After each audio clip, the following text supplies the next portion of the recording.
जैसी कि एक्सपेक्टेशंस थी, आईपीएल 2025 को सस्पेंड कर दिया गया है। बचे हुए जो 17 मैचेस है वो अब और किसी समय पर खेले जाएंगे।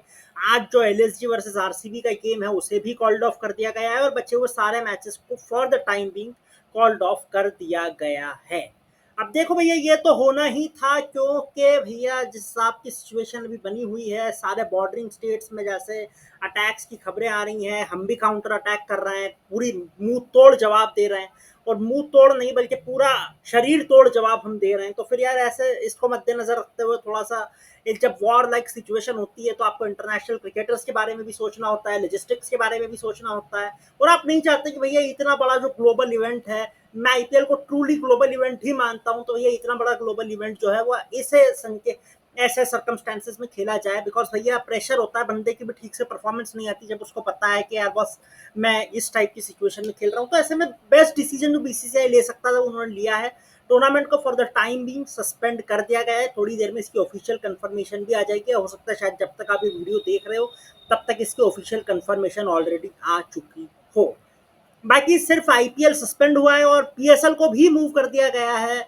For the just out of concern बता रहा हूँ, अगर किसी को चिंता हो, वैसे तो होनी नहीं चाहिए किसी को भी, लेकिन पीएसएल को भी पाकिस्तान से बाहर मूव कर दिया गया है। बचा हुआ पीएसएल यूएई में खेला जाएगा, और आईपीएल के लिए भी मुझे ऐसा लग रहा है कि एक विंडो बनाकर शायद वैसा ही कुछ जो है प्लान किया जा सकता है, या तो यूएई में या फिर इंडिया के सदर्न और ईस्टर्न पार्ट्स में, जो कि बॉर्डर से सटे हुए नहीं है, वहां पर शायद हो सकता है कि हम आईपीएल को मूव होता देख लें। लेकिन अभी 3-4 दिन तो मुझे नहीं लगता कि आईपीएल की कोई भी मैचेस टेज किए जाएंगे। उसके बाद ही जब भी न्यूज़ आएगी तो हम आपको उससे अपडेट करेंगे। बाकी भैया देखो, एज अ आरसीबी फैन मैं तो कह रहा हूँ, ये सब जो है ये साजिशें हैं ताकि हम ट्रॉफी ना जीत सकें। मतलब 58 matches in the league stage, RCB top 2 में बनी हुई है, सबसे नंबर 1 क्वालिफिकेशन टीम है, और जो है सबसे पहले क्वालिफाई हाइपोथेटिकली कर गई आरसीबी।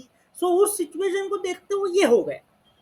ये होता है भैया, ये हम आरसीबी फैन का बुरा नसीब है, हमारी पनौती है, जो कहना चाहो कह लो। जब हम अच्छा करते तो वैसा कुछ हो जाता है।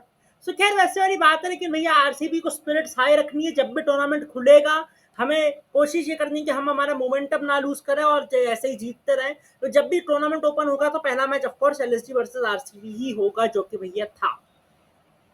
सो अब देखते हैं कब होता है ये सस्पेंशन खत्म होता है, कब आईपीएल को वापस से रिज्यूम किया जाता है। जैसे जैसे इन्फॉर्मेशन आएगी हम आपको बताएंगे, लेकिन भैया अभी तो जो है ये एक ऐसा टाइम है जब क्रिकेट सेकेंडरी चीज हो जाता है। प्रायोरिटी अभी सिर्फ हमारी सेना है, हमारे नेशन है, कि भैया हम जो शैतानियां बॉर्डर के उस पार से की जा रही है उसका बे मुंह तोड़ जवाब दें, और उसको ऐसा जवाब दें, ऐसा सबक सिखाए कि भैया आगे से कोई आंख उठाने की हिम्मत ना कर सके। ये अभी पहली प्रायोरिटी है। बाकी क्रिकेट तो भैया फ्यूचर में कभी भी रिज्यूम हो ही जाएगी, ये मेरा मानना है। बाकी आपका क्या मानना है, आप कमेंट सेक्शन में अपनी राय बता सकते हैं। बाकी लाइक कीजिए, शेयर कीजिए, सब्सक्राइब कीजिए। मैं मिलता हूँ आपसे बहुत जल्दी किसी नए अपडेट के साथ। तब तक के लिए अपना ख्याल रखिएगा। धन्यवाद।